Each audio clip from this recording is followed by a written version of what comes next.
I want to say that the soldier that was apprehended by the governor of Lagos State while flying on a one-way does not represent the Nigerian army, because but in every respect it contravenes what we stand for, which is discipline as an army, and it contravenes the constitution and the laws of Lagos. And so we frown at that as the army. But for what you allege that soldiers have gone to the social media casting aspersion on the person and the office of the governor of Lagos State, I would say it's only one soldier that has done that. The army has investigated, that soldier has been apprehended, and we are investigating. It is good that the Chief of Army Staff addressed this in the public, and they are working internally to make sure soldiers understand that they are not above the law. The law does not give anyone special privileges, no matter the status. Also, subjecting a soldier to disciplinary actions will teach others that you don't need to abuse your way out of a problem. A soldier was arrested because he flouted the law. No need abusing the arresting officer. For every other comic acts that you have seen on social media, they are not personnel of the Nigerian army. We have investigated that.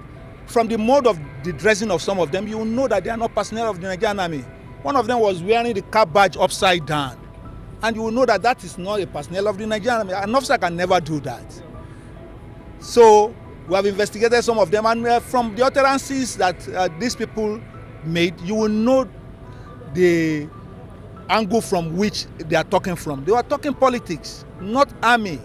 No wonder the condescending manner this man talked to Sanwo is no longer serving in the military. That's even if he served before. And the logo the Chief of Army Staff talked about is this one on his cap. It looks like the UN peacekeeping logo. He got it upside down. Now, coming to the other video we made where we analyzed the whole issue surrounding the arrest of the soldier. Why do people find it controversial?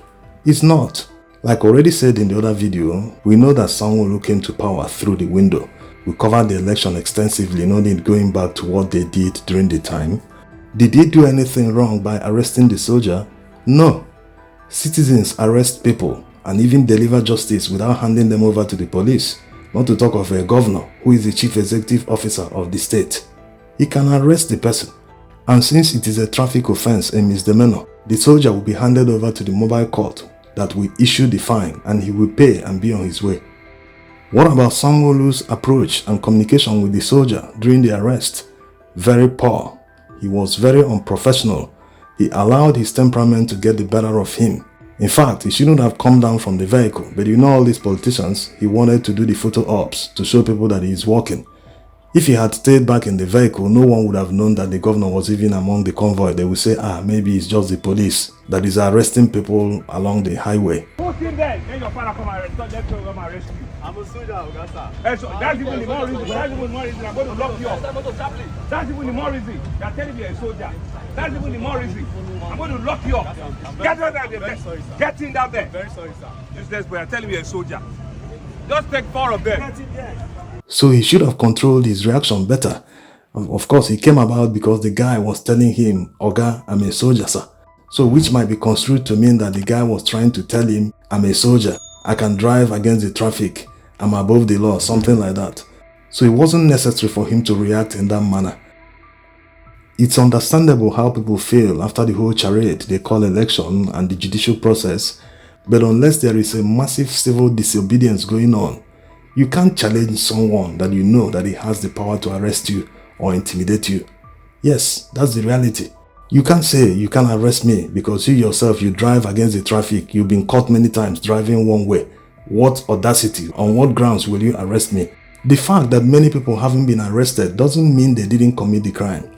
Their time will come. For people saying he did this, it's not a defense. You can't say, others are doing it, that's why I did it. You still broke the law. You still contravened the traffic law. This is the point here. And for Sanwo-Olu, he has immunity. He can be held accountable after he has lost the immunity. In a working country, there are certain things a politician will do despite all the immunity. He will be forced to resign. Not even forced. He might decide to resign on his own. But that's not obtainable in Nigeria or even Africa.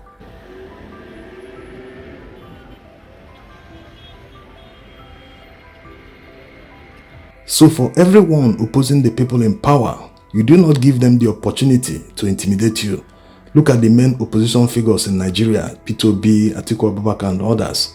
They will not willfully contravene the law. They won't break the law in any way because it will give them the opportunity to intimidate them, to bring them to trial and start doing all sorts of things. You don't do that. Yes, the whole world knows they didn't win an election, the people don't have confidence in them, but you still don't have to subject yourself to their intimidation. Don't break any law because they will capitalize on it and say it is revenge time since this guy has been opposing us all the time. Let's hit him now. And people trying to confer special status and privileges to military men. That's not how it's supposed to be. In a working country, everyone is subjected to the law. Everyone is equal. Are these the soldiers people are defending, intimidating someone just because they are soldiers? It's not by force to be a soldier in Nigeria. If anyone can't do it because of his patriotism for the country, then he can find another job. Being a soldier doesn't grant anyone special privileges. The person is still a normal human being like any civilian. Not that all soldiers are bad, but we meet them every day. They always want to intimidate civilians just because they are wearing uniform.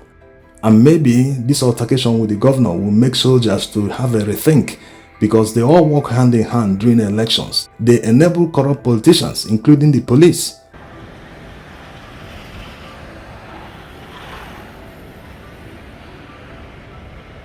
Like already said in the other video, if the governor has his integrity intact, there's nowhere people find him wanting. Then they wouldn't have talked to him the way they talk to him. Respect is reciprocal. If you respect yourself, people will respect you. If you behave like a thug, people will see you as a thug and react to you in that manner. That's how it works. Let's conclude with people asking in the comments how much we were paid by the governor to do that video. Do you know how much we have refused from them? Even when we were covering projects built by the government and companies, we were approached many times. Hey, your job is fine. When you want to do the next one, please mention Buhari, give him the direct credit, take this huge amount of money. We rejected everything. Every one of them, we rejected them.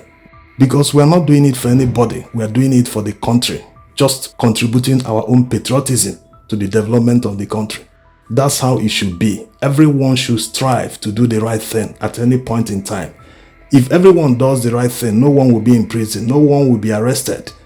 There won't be disorderliness in our society. You will see order.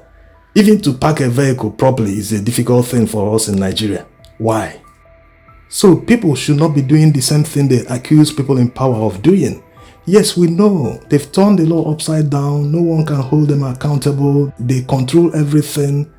But we cannot still stoop to their level. We must uphold the higher moral ground till one day something must give. Thanks for watching.